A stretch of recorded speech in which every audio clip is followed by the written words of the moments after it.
BNP 1979 সালে আওয়ামী লীগকে প্রথম পুনর্বাসন করেছে, রক্ত দিয়ে শহীদ প্রেসিডেন্ট জিয়াউর রহমানকে এটা ঋণ শোধ করতে হয়েছে। জাতীয় পার্টি দ্বিতীয়বার আওয়ামী লীগকে পুনর্বাসন করেছে, জাতীয় পার্টি নাই হয়ে গেছে, 6 টুকরা হয়ে গেছে পিজার মতো, এখন নাই এটা। তৃতীয়বার জামাত আওয়ামী লীগকে পুনর্বাসন করেছে 94, 95, 96 সালে।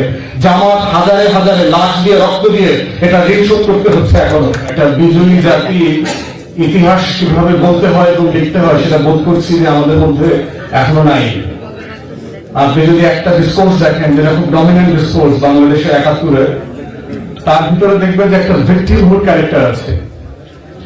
যে ভিক্টিমহুড ক্যারেক্টার হচ্ছে দেখবেন যে আমার কত লক্ষ লোক মারা গেছে, কত লক্ষ মহিলারা নির্যাতিত হয়েছে, এই সেই দেখবেন, এবং কান্নাকাটি করে করে এরকম একটা যুদ্ধ। বিজয়ী জাতিরা কখনো লাশের হিসাব করে পতাকা উড়ায় না, তাহলে যুদ্ধ জয় করা যায়। পৃথিবীতে যদি বিজয়ের গল্প দেখেন আপনারা, কোথাও লাশের গল্প পাবেন না। নেপোলিয়নের আপনি ইতিহাস পাবেন হচ্ছে বিজয়ের গল্প। আপনি ব্রিটিশরা যখন লর্ড ক্লাইভের হিস্ট্রি লেখে, তখন সে লেখে অল্প কয়েকটা মানুষ কিভাবে এরকম একটা historical place, the richest enclave on earth of the century, এটাকে দখল করে ফেলছে। আপনি যদি আলেকজান্ডার দ্য গ্রেটের যুদ্ধের কাহিনী পড়েন, আপনি দেখবেন যে বিজয়ের গল্প আছে, আপনি কোথাও লাশের গল্প পাবেন না। কিন্তু এটা এমন একটা বিজয়, এটা যে কারণে করেছে, কারণ যারা ডিসকোর্স ক্রিয়েট করেছে তারা এই যুদ্ধের অংশ ছিল না, তারা এই বিজয়ের অংশ ছিল না, তারা এটাকে নিয়ে ব্যবসা করেছে, চেতনাবাজি করেছে। এবং চেতনা ব্যবসা করতে গিয়ে যেটা হয়েছে, প্রচুর মিথ্যাচারের আশ্রয় নিতে হয়েছে। এই মিথ্যাচারের একটা হচ্ছে তার ভিক্টিমহুড, যে আমার এত এত মারা গেছে, এই সেই মারা গেছে। ভালো কথা, আজকে আমি সাভারে গিয়েছিলাম, আমাদের একটা ইভেন্ট ছিল সেখানে স্মৃতিসৌধে। বাংলাদেশের কোথাও কোনো জায়গায় আপনি কোন অঞ্চলে স্মৃতিসৌধে অথবা জায়গাতে মেমোরিয়ালে ওই অঞ্চলের যুদ্ধে কয়জন ভাই বোন শহীদ হয়েছেন তার কোনো তালিকা পাবেন না। কিন্তু আপনি দেখবেন এই সংখ্যার একটা বিশাল রাজনীতি আছে। আপনি ভিয়েতনামের যুদ্ধে আমেরিকাতে আপনি ভিয়েতনাম মেমোরিয়াল আছে, 59,000 সামথিং প্লাস সোলজার মারা গেছে যুদ্ধে। আপনি ভিয়েতনাম মেমোরিয়ালে যান আমেরিকাতে, গিয়ে দেখবেন যে সেই 59,000 সামথিং সোলজারের নাম সবার ওই স্টোনে নাম লিখে দেওয়া আছে। আপনি যদি সত্যি বীরদেরকে স্মরণ করতেন, আপনি বীরদের তালিকা করলেন না কেন? আপনি বীরদের নাম সাভারের স্মৃতিসৌধে খোদাই করে দিলেন না কেন? যে আমার 8টা 10টা বিভাগে এই এতজন ভাই বোন শহীদ হয়েছেন 71-এর যুদ্ধে। আমরা যারা লন্ডনে ছিলাম, আপনি যদি হাইড পার্কে যান, যারা গিয়েছেন, 7/7 বোম্বিং এর সময় যে 52 জন মারা গেল আপনার 2005-এ, তাদের সবার নাম লেখা আছে। আপনি ওয়ার্ল্ড ট্রেড সেন্টারে যান নিউ ইয়র্কে, 2001-এর যে ঘটনা, সেই ট্রেড সেন্টারের অ্যাটাকে যে প্রায় 3,000 মানুষ মারা গেছে, তাদের সবার নাম খোদাই করে দেওয়া আছে। তাহলে আমার যুদ্ধ যাদেরকে নিয়ে আপনি বীরত্বের ইতিহাসের গল্প বলছেন, সেই বীরদেরকে কি আসলে আপনি জেনুইনলি সম্মান করেন? জেনুইনলি তাদেরকে মর্যাদা দিচ্ছেন? তাদের নামটা তালিকাটা পর্যন্ত করবার দায় যে রাষ্ট্র এখনো বোধ করে নাই, সেই রাষ্ট্র কথায় কথায় মুক্তিযুদ্ধের গল্প বলে। এই গল্পের নাম হচ্ছে ব্যবসা। এইটা বিরক্ত কথা। আমেরিকানরা রিয়েলি তার ফরেন সোলজারদেরকে হিরো মনে করে, পরে বলেই তাদের প্রত্যেকের নাম খোদাই করে দিয়েছে। প্রত্যেকের নামে তাদের মেমোরিয়াল আছে আপনার যার যার ফ্যামিলির জায়গাগুলোতে।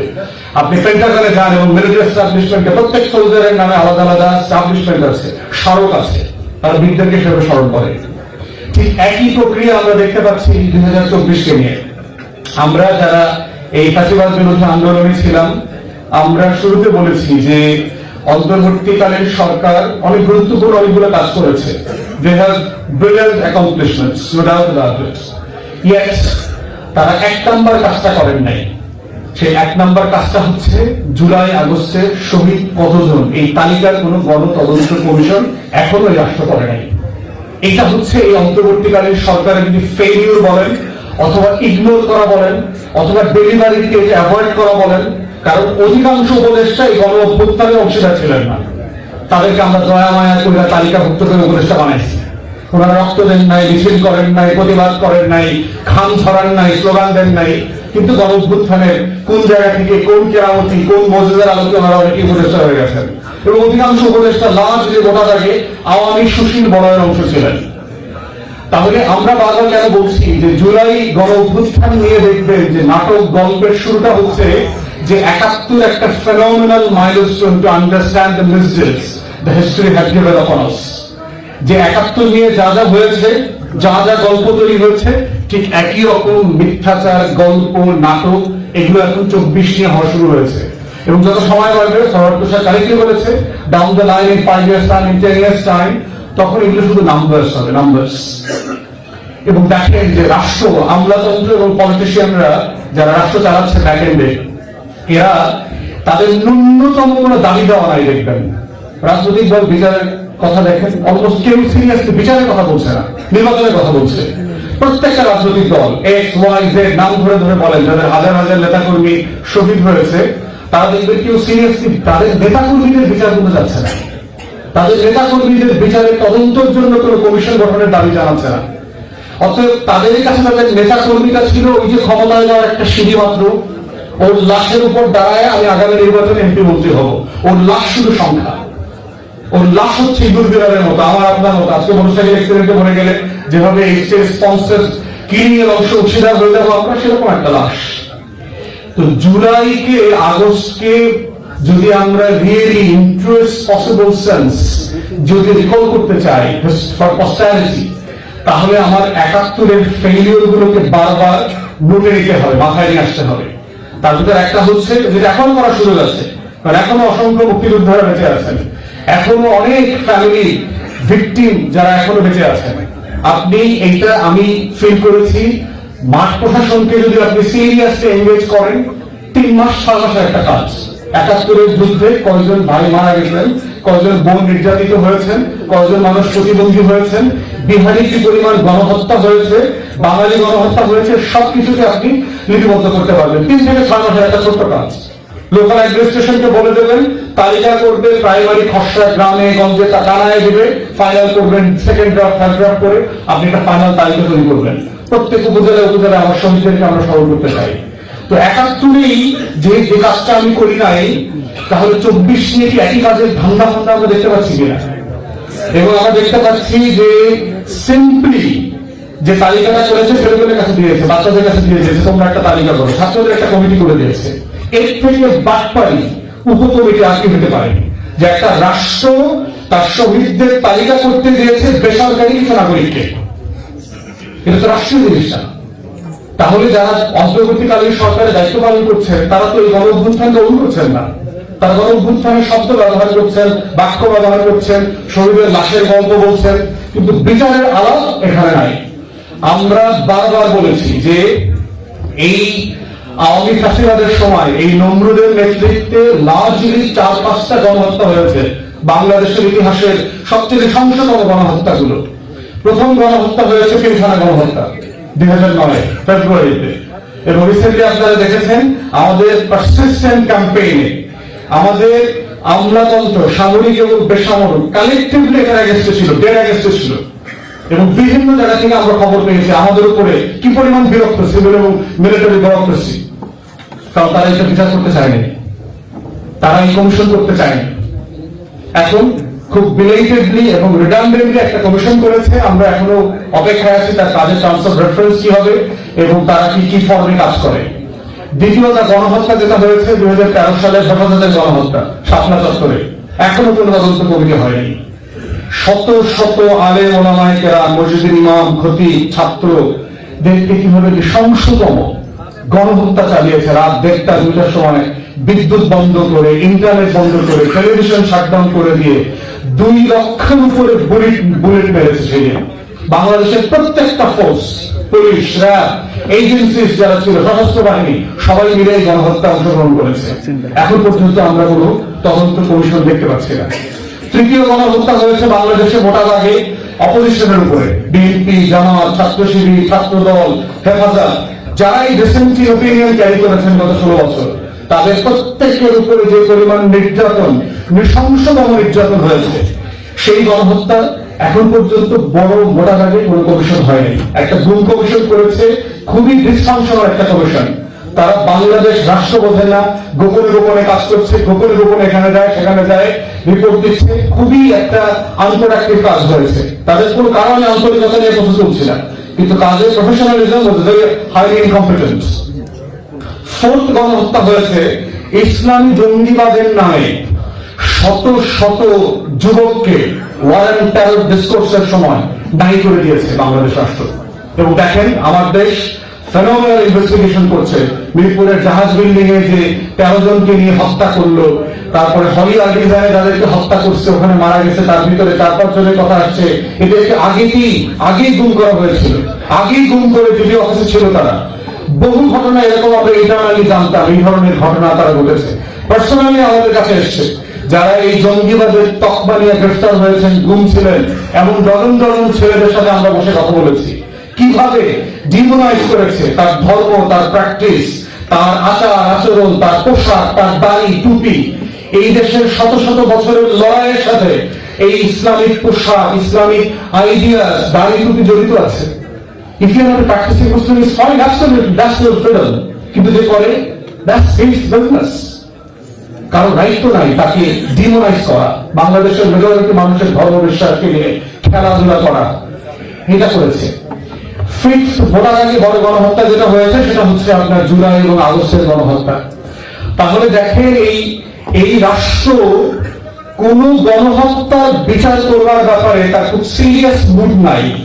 প্রি জুলাইতেও ছিল না, পোস্ট জুলাই আগস্টেও আমরা দেখতে পাচ্ছি না। এবং আমি প্রথম দিন থেকে প্রত্যেকটা গণতন্ত্র কমিশনের ফরম্যাট বলেছি যে আমেরিকার কংগ্রেশনাল হিয়ারিং এর মডেলে, সেনেট হিয়ারিং এর মডেলে একটা পাবলিক হিয়ারিং করেন। কারণ মানুষের কষ্টটাকে ভেন্টিলেট করতে দিতে হবে। যদি কষ্ট ভেন্টিলেট করতে না দেন, এইটা কনসিকুয়েন্স আছে সমাজকে একটা ন্যাশনাল ট্রমার মধ্য দিয়ে, একটা ফেরাউনি শাসন ব্যবস্থা, একটা হিটলারি শাসন ব্যবস্থা সমাজে কিছু ক্ষত তৈরি করে, ন্যাশনাল ট্রমা তৈরি করে। এই ট্রমার একটা বড় গোটা দাগের আইডিয়া হচ্ছে যে সে তার অতীতের সাথে, তার পরিচয়ের সাথে, তার ধর্মের সাথে, বিশ্বাসের সাথে, তার মনুষ্যত্বের সাথে, তার আইডেন্টিটির সাথে সে রিকনসাইল করতে পারে না। তো সেটা কিভাবে করবেন আপনি?